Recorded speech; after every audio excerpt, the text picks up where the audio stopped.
सुप्रभात। आत्मशुद्धि और त्याग। आत्मशुद्धि और त्याग, ये हमारी आज की आध्यात्मिक चर्चा का विषय है। सब प्रकार की साधना का उद्देश्य है आत्मशुद्धि। नाम जप, कर्मकांड, प्रतीक, प्रतिमा आदि केवल आत्मशुद्धि के लिए हैं। पर शुद्धि की इन सब साधनाओं में त्याग ही सबसे श्रेष्ठ है। इसके बिना कोई भी पराभक्ति के क्षेत्र में प्रवेश नहीं कर सकता। त्याग के सुनते ही बहुत से लोग डर जाते हैं, पर इसके बिना किसी प्रकार की आध्यात्मिक उन्नति संभव नहीं। सभी प्रकार के योग में ये त्याग आवश्यक है। ये त्याग ही सारी आध्यात्मिकता का प्रथम सोपान है। उसका सार है यही वास्तविक धर्म है। जब मानवात्मा संसार की समस्त वस्तुओं को दूर फेंक गंभीर तत्वों के अनुसंधान में लग जाती है, जब वो समझ लेती है कि मैं देह रूप जड़ में बद्ध होकर स्वयं जड़ हुई जा रही हूँ और क्रमशः विनाश की ओर ही बढ़ रही हूँ, और ऐसा समझकर जब वह जड़ पदार्थ से अपना मुंह मोड़ लेती है, तभी त्याग आरंभ होता है। तभी वास्तविक आध्यात्मिकता की नींव पड़ती है। तो कर्मयोगी सारे कर्म फलों का त्याग करता है। वह जो कुछ कर्म करता है उसके फल में वो आसक्त नहीं होता। वह एक अथवा पारलौकिक किसी प्रकार के फलोपभोग की परवाह नहीं करता।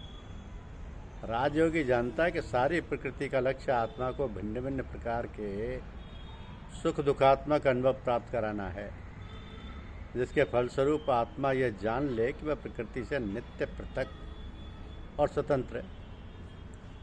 तो मानवात्मा को यह भली भांति जान लेना होगा कि वह नित्य आत्मस्वरूप है और भूतों के साथ उनका संयोग केवल सामयिक है, क्षणिक है। राजयोगी प्रकृति के अपने नानाविध सुख दुखों के अनुभवों से वैराग्य की शिक्षा पाता है। ज्ञान योगी का वैराग्य सबसे कठिन है, क्योंकि आरंभ से ही उसे जान लेना पड़ता है कि यह ठोस दिखने वाली प्रकृति निरी मिथ्या है। उसे समझ लेना पड़ता है कि प्रकृति में जो कुछ शक्ति का विकास दिखता है वह सब आत्मा की शक्ति है, प्रकृति की नहीं। उसे आरंभ से ही जान लेना पड़ता है कि सारा ज्ञान और अनुभव आत्मा में ही है, प्रकृति में नहीं। और इसलिए उसे केवल विचारजन्य धारणा के बल से एकदम प्रकृति के सारे बंधनों को छिन्न भिन्न कर डालना पड़ता है।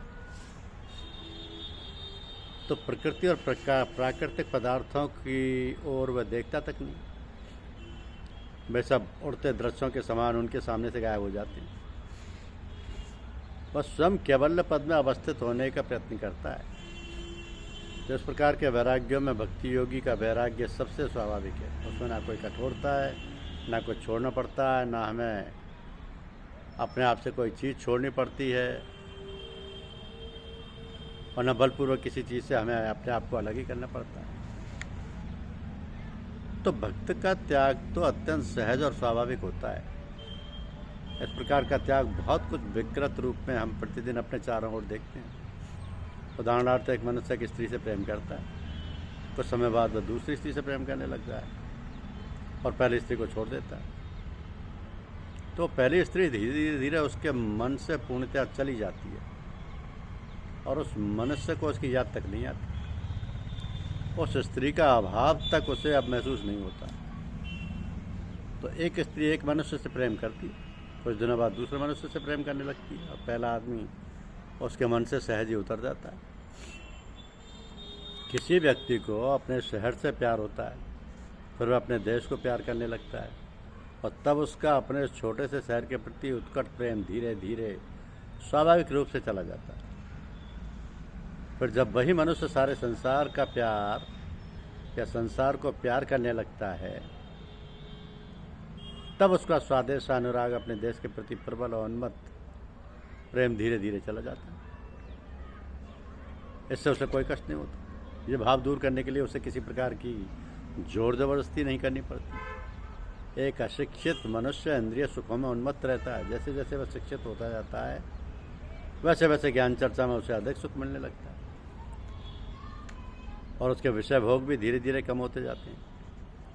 एक कुत्ता अथवा भेड़िया जितनी रुचि से अपना भोजन करता है उतना आनंद किसी मनुष्य को अपने भोजन में नहीं आता, परंतु जो आनंद मनुष्य को बुद्धि और बौद्धिक कारणों से प्राप्त होता है उसका अनुभव एक कुत्ता कभी नहीं कर सकता।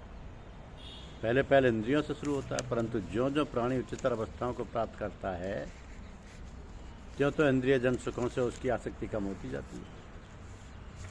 तो मानव समाज में भी देखा जाता है कि मनुष्य की प्रवृत्ति जितनी पशुवत होती है वह उतनी तीव्रता से इंद्रियों में सुख का अनुभव करता है, और वह जितना ही शिक्षित और उच्चतर अवस्था को प्राप्त होता जाता है उतना ही उसे बुद्धि संबंधी तथा इसी प्रकार की अन्य सूक्ष्मतर बातों में आनंद मिलने लगता है।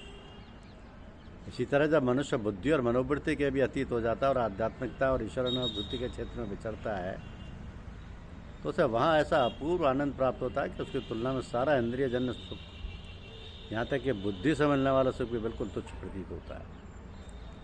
तो जब चंद्रमा चारों ओर अपनी शुभ्रोज्ज्वल किरणें बिखेरता है तो तारे धुंधले पड़ जाते हैं, परंतु सूर्य के प्रकट होने से चंद्रमा स्वयं ही निष्प्रभ हो जाता है। भक्ति के लिए जिस वैराग्य की आवश्यकता होती है उसके प्राप्त करने के लिए किसी का नाश करने की आवश्यकता नहीं होती, तो वैराग्य तो स्वभावतः ही आ जाता है। जैसे बढ़ते हुए तेज प्रकाश के सामने मंद प्रकाश धीरे धीरे स्वयं ही धुंधला होता जाता है और अंत में बिल्कुल विलीन हो जाता है। इसी प्रकार इंद्रिय जन्य तथा बुद्धिजन्य सुख ईश्वर प्रेम के समक्ष आप ही धीरे धीरे धुंधले होकर अंत में निष्प्रभ हो जाते हैं। यही ईश्वर प्रेम क्रमशः बढ़ते हुए एक ऐसा रूप धारण कर लेता है जिसे पराभक्ति कहते हैं।